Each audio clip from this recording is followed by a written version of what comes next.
famous killers, which is Charles Manson. Right. So what year did you come across In him? 1984, when I met Kemper, Charles Manson was at Vacaville himself at that point in time. Uh, I met him about the second week I was in prison. Um, he happened to be working as a gardener in, of all things, the Catholic chapel. Yeah. And somebody actually took me there so I could see him because they said, you wouldn't believe Charlie Manson's here. And funny enough, I was a teenager when the Manson killings went down. And I really didn't watch news like adults would at that time. So to me, I'd heard the stories. I understood the massive killings. I kind of knew who Sharon Tate was because she was an actress. And I knew the brutality of the stabbings and the baby cut out of her womb and those things. But for the most part, it was not something that affected my day-to-day activities as a teenager. So when the guy pointed him out to me, the first thing came to my mind is, that's Charlie Manson? Because the way the media had made him sound, I thought he was going to be a much more imposing figure. He was like 5'2", 5'3". Looked like, he was very bearded, kind of, just shuffled. He didn't like, his clothes were just like dirty and kind of, he just kind of like, just didn't fit what I thought they were trying to play him as. And so I really didn't have a lot of contact with him, but I had a couple of occasions, been in like a canteen line when we're going to get commissary stuff. And he was there and somebody would buy him an ice cream or something because he was Charlie Manson. And then one day somebody had made a comment there about, how many bags of mail did you get this week, Charlie? And he goes, just one. And most guys get, if they're lucky, they get 2 or 3 letters a week if they're really lucky. He would get a bag of mail that was probably about 2 feet tall and, a foot and a half around. And it would be of people sending him money, sending him cards, a few haters, but most of the people were talking about, we love you, Charlie, man. We want to be a part of the family and things like this. And some of them were even teenage girls that were wanting to join. And this continued on, that we would hear the stories come up about other officers who'd been in prisons with him. So yeah, he's still getting that kind of adulation and stuff. He had a couple of girls that wanted to marry him and all this stuff like that, but he would never going to be allowed family visits. So that wouldn't have been much. But the thing was that the only actual verbal conversation I had, when it was one time we came into the hospital, and he wanted me just to go and get him some pills because he wanted to give them to somebody else for something. And I told him I couldn't do it. And basically, you're an asshole. And, do you know who I am? And I told him, yeah, I know who you are. And he's like, you want my autograph? And I know I don't want your autograph. And he's like, well, I see this is never going to work. And then he walked away. So I never really had, a budding interaction with them, association stuff. But it was just that he was there at the same time. Kemper was there. And interesting enough, I left there after a couple months. And it was that same year in September that this guy, I believe his name is Jan Stronham, who was a Hare Krishna guy. They were in the hobby shop. And Charlie was always getting on other people about their religious beliefs. And he kept getting on this guy about being a Hare Krishna. So this guy throws a jar of paint thinner on Charlie and lights him on fire and burns up a big chunk of his beard and gets a little minor first degree burn, a little minor, like sunburn type burning on his face and, stuff like that. And then that kind of started leading to the protective custody issues that Charlie later were going to have problems with. What was the Hare Krishna guy in for? Do you know?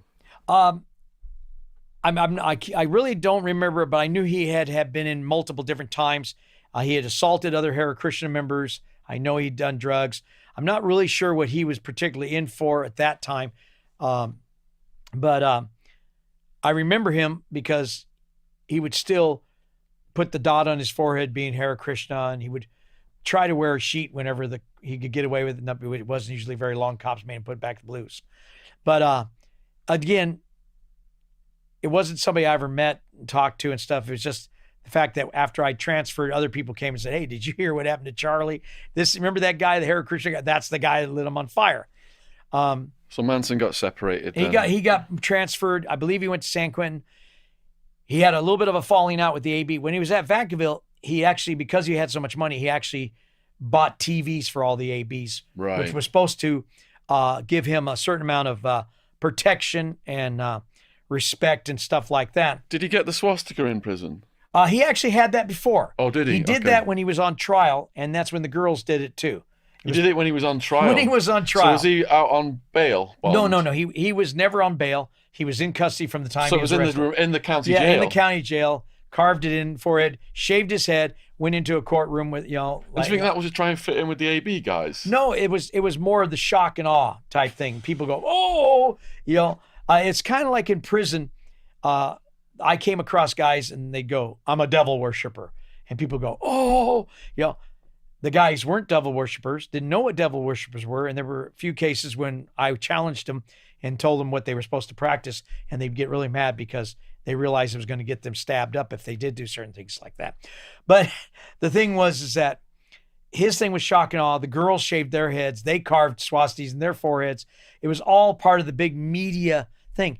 And if you ever watch the old footage, a lot of times the girls came arm in arm into court singing and laughing and stuff. It wasn't seen as this was a big thing. Now, one of the things about Charlie, though, that a lot of people may not realize is Charlie didn't actually do any of the actual killings. Yeah.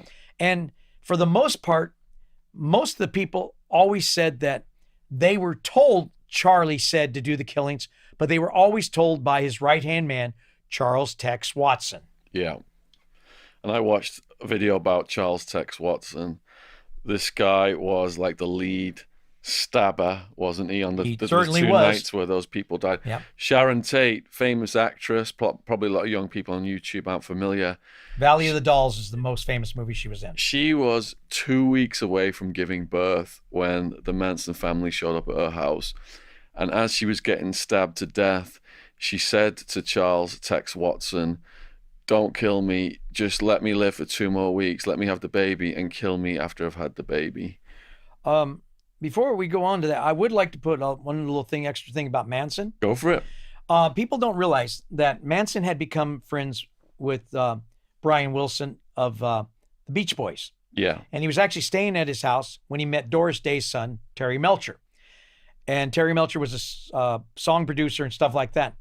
And in part of all that connections and stuff, Charlie Manson actually had tried to audition for a part in a musical group being built to rival the British invasion. And the group that he tried to become a part of was called the Monkees. And the part he was supposed to get was what Davy Jones, a Brit, ended up getting instead. And he always said later that that was part of the reason why he kind of formed the family and all the stuff, was he kept being rejected for his musical talent and his, ability to really be somebody. And so that was always, I always thought was interesting, is that, here Doris Day was one of the women that was referred to as an American sweetheart, and stuff. But it's trying to imagine Charlie Manson as the lead singer in the Monkees. So anyway, he attracted a lot of women on Haight-Ashbury singing, and wasn't he also supplying drugs to the Beach Boys? Yes, he did. He did supply drugs to the Beach Boys. He also actually had the act of when he had the family, he was out at Spawn Ranch. He actually invited a lot of bike clubs, the Hells Angels being one of them, out there to have sex with the girls and have a place to party out away from everything. And he did that. But then the Hells Angels kind of got to the point where they thought that Charlie was getting too weird politically, and they weren't just into having the fun.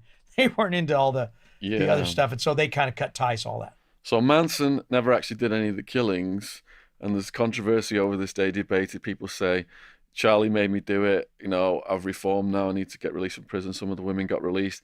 Charles Tex Watson is still inside.